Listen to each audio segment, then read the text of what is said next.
Thank you for coming to see another Richard's beer review.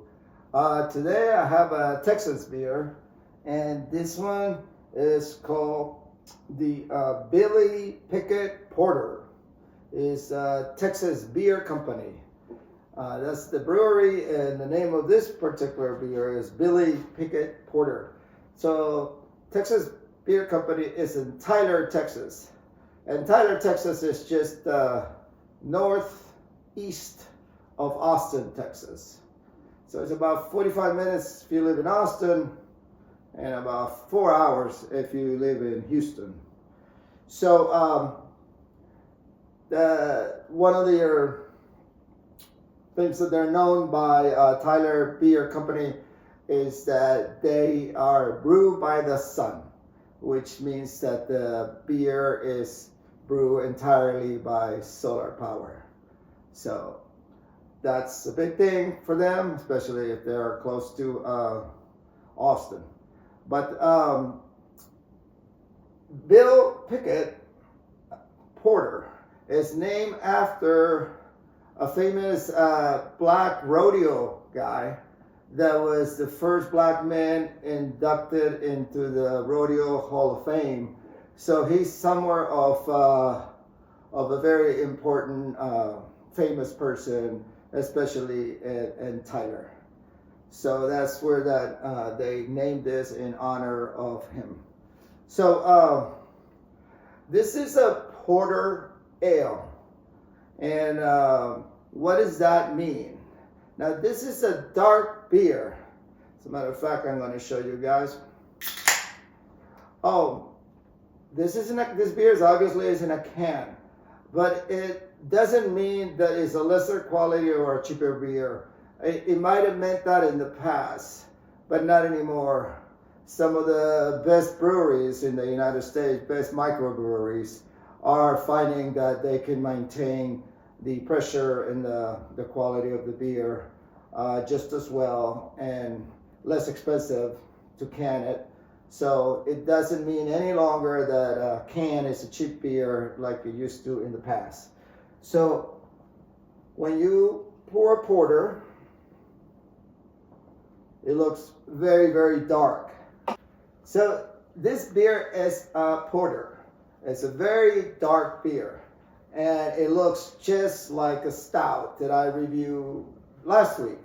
So what is the difference? Well, in color, almost nothing. Most people cannot tell the difference between porter and a stout because they're both made with dark roasted malts or caramel malts or brown malts. So they're both roasted with that type of malt that gives it this really dark color.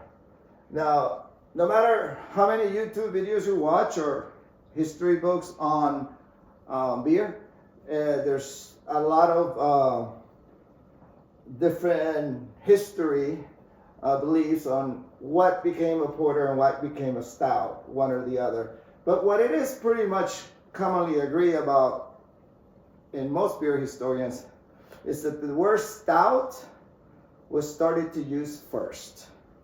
The word stout started to be used as early as the late 1680s. And so in the 1700th century, around 1680, the word stout was already coming out. Which the word stout in those times, it just meant strong, like a strong horse, stout horse. So it was a strong beer that became very, very popular. Now the porter, it's a type of stout. So first of all, a stout is a type of ale. So in England, they basically brew ale. And ale is just determines the process in which a beer is brewed. And I got a whole other video about what an ale is. But a stout is a type of ale. And it was only meant, it was a strong beer and it was a dark beer. But what I come to put together from all the different resources that I've looked into, it basically, another thing that everybody agrees is that a porter was considered the beer of the blue collar, and blue collar is a name we gave to the United States, to the working class. But in England, the working class were called porters because England is an island. So all their shipping, which they lived out of, was in the ports. So the ports were the livelihood of the country. And most employment was found in the ports. And all these people that worked in the ports and brought in the products in and out of England to the ports were called porters. This is hard-working men. So at those times, early 1700s, there were no breweries. There were no Budweisers, no Coors, no Heineken. So most beer was brewed privately in private homes. And it was more of a brown ale or a golden ale. So what happens is a lot of this beer, after it got brewed in batch, they would be given to somebody that collected all this beer, and they rebrew it. And when they rebrew it, I guess the heating process made it a little darker, roasted the malts a little bit more, and the beer became dark and it became more flavorful. And they added a little bit more flavors to the beer. So that became the beer of the poor. It was the stout, the beer of the poor. But as what became known as the porter, because it was a type of beer of the poor, that all the porters. Because what happened is the beer, the dark beer, became something not just for the poor, but something that really England embraced and really liked the flavor of dark beer. So a lot of people started experimenting and making dark beer much more flavorful, much more complex, adding more and better and more expensive flavors, adding more alcohol to it. So then, now the stout separated again. It's no longer porter was a type of stout. Now it became porter and stout being two separate kinds of beer. Porter is, so now the definition or the explanation of what a porter and a stout is, most people will agree. They're both dark beers, but a porter is a less complex, lighter in alcohol beer. And a stout is like, say, in the top of the line. It's the much more dense, much more complex, and much more alcohol.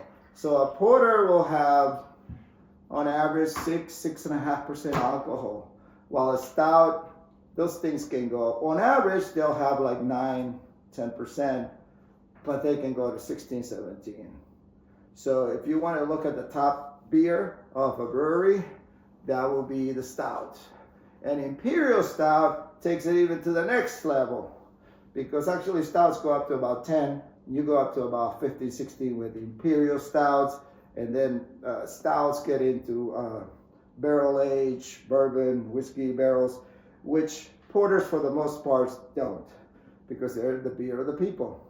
So let's try this beer of the people and see what it tastes like.